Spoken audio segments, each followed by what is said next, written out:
I'd like to continue talking about basic math in Python.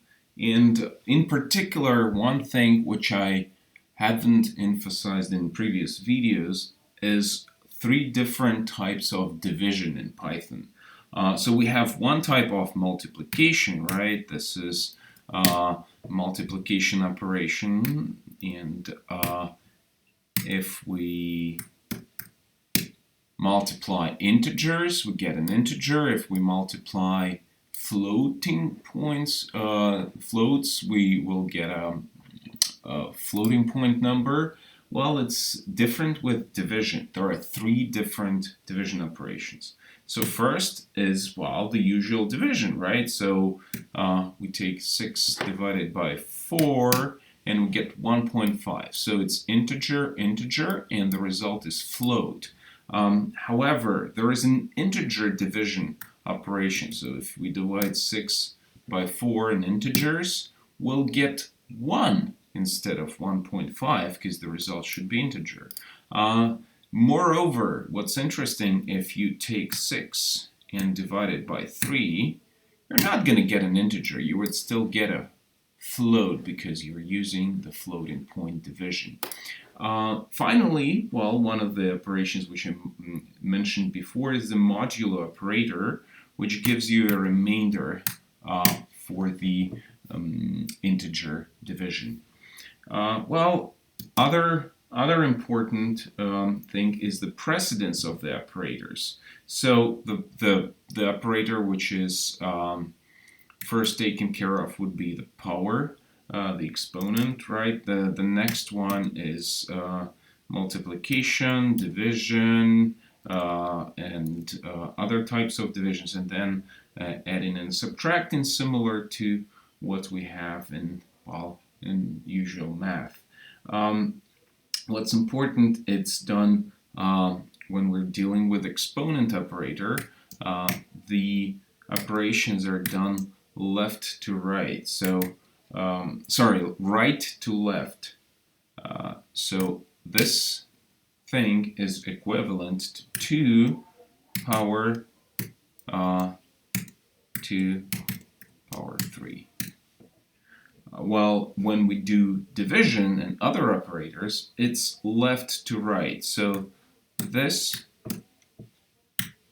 is equivalent to 6 divided by 2, and then divided by 4. One more thing about the basic math is another type of numbers is a complex number, something we haven't talked about before. So if you want to introduce a complex number, well, you write the real part plus or minus the imaginary part, and that is written with the j here. Note there is no multiplication here, it's just 2 plus 3j. And if you say x equals 3 plus 1j, and you ask for the type of x, it will say it's complex. And what's interesting, if you perform operation in complex numbers, for example, you take y, which is 3 minus 1j, and you take the multiplication of x times y, right? So you remember that these two numbers are conjugated, so you would get a real number as a result. However, well, Python will keep it as complex, just with a 0 imaginary part. The complex numbers, they have attributes, and for example, you can return for your x, you can return the real part with an attribute real, or you can return the imaginary part with the attribute image. And well, many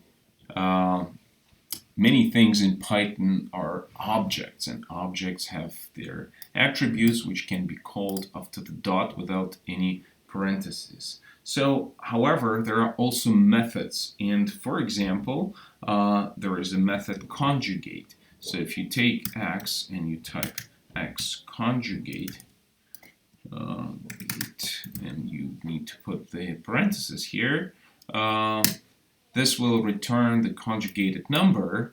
Well, but note the syntax is somewhat different. Because it has these parentheses because it's a method. We'll talk more about objects, methods, and attributes later in this course. Just one thing of one example before I finish is the absolute value function. So you can use an absolute value function and apply it to your complex number, and it will return you, the absolute value the way it's calculated for a complex number. However, you can use the same absolute value to get the absolute value for a real number, a floating point or an integer, and this function syntax is the same, but the operation which it does is different.